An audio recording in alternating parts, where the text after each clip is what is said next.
स्वामी समर्थ सगळ्यांना. आज मी नेहमीप्रमाणे 4:45ला उठली.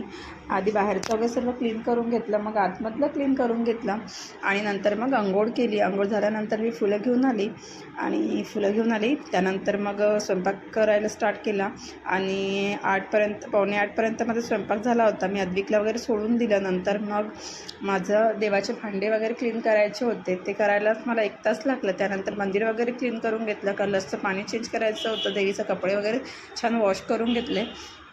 त्यानंतर मंदिरमधलं सर्व काढलं आणि क्लीन करून घेतलं आणि त्यानंतर सर्व देवांना वगैरे धुतले आणि छान नवीन त्यांचे जे वस्त्र असतात ते वगैरे चेंज करून घेतले.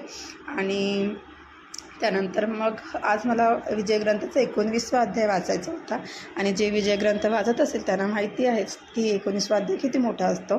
सो ते वगैरे करून घेतलं. आज मला नियर बाय मी 8 वाजता स्टार्ट केलं आणि हे सर्व करतपर्यंत मला 11:15 होऊन गेले होते.